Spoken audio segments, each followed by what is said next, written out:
আসসালামু আলাইকুম দর্শকবৃন্দ। হরমুজ প্রণালী দিয়ে জাহাজ যাতায়াত করার জন্য ইরানকে হয়তো ট্যাক্স প্রদান করা লাগবে। প্রত্যেকটা দেশেরই ট্যাক্স দিতে হবে। এই বিষয় নিয়ে ইরানের পার্লামেন্টে একটা খসড়া প্রস্তাব তারা উঠাইছে। হয়তো খুব তাড়াতাড়ি হয়তো এই হরমুজ প্রণালী দিয়ে যে জাহাজ চলাচল করবে সেই বিষয় নিয়ে তারা একটা আইন তাদের পার্লামেন্টে পাশ করতে যাচ্ছে। ইয়ার আগে হয়তো তাদের পার্লামেন্টে হরমুজ প্রণালী দিয়ে যে জাহাজ যাওয়া আসা করতো সেখান থেকে হয়তো কোনো ট্যাক্স তারা নিত না, কোনো ট্যাক্সই তারা নিত না।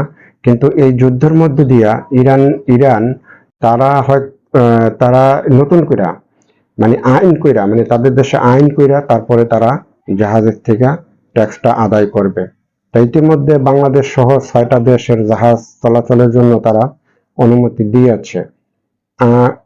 এই হরমুজ প্রণালী দিয়া জাহাজ যাতায়াত করতে হলে তাদেরকে ট্যাক্স দিয়েই জাহাজ ওখান থেকে যাতায়াত করতে হবে। ট্যাক্স ছাড়া ওখান থেকে কোনো জাহাজ মানে হরমুজ প্রণালী দিয়ে যাওয়া আসা করতে পারবে না।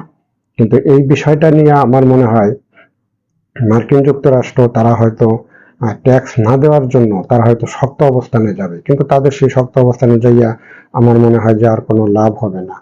তবে ইরানের এই কাজটা অনেক আগেই করা উচিত ছিল, হয়তো তারা কোনো সুযোগ পায় নাই।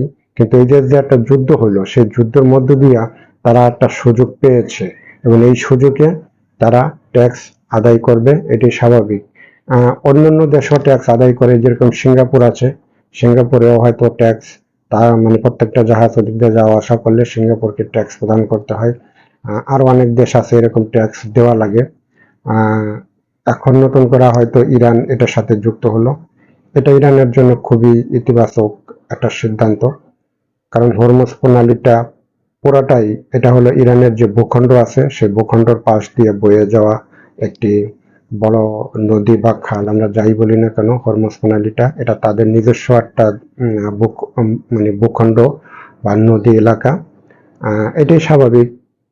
তার নদী বা তার ইসের উপর দিয়া যখন জাহাজ যাবে নদীর উপর দিয়া তার সীমানা ব্যবহার করতেছে, তখন তাকে তো ট্যাক্স দেওয়াই লাগবে। এটাই স্বাভাবিক, এটা অস্বাভাবিক কিছু না। আমার মনে হয় পৃথিবীর সব দেশগুলো এই বিষয়টাকে স্বাভাবিকভাবে মেনে নিলে আর কোনো সমস্যা নাই। কিন্তু একটা দেশ সমস্যা করতে পারে, ইউরোপের একটা দেশ এটা নিয়ে একটু সমস্যা করতে পারে। তবে এই সমস্যা করে আর লাভ হবে না। দর্শক বিন্দু, যদি ভিডিওটা ভালো লাগে লাইক ও সাবস্ক্রাইব করবেন। আজ এ পর্যন্তই।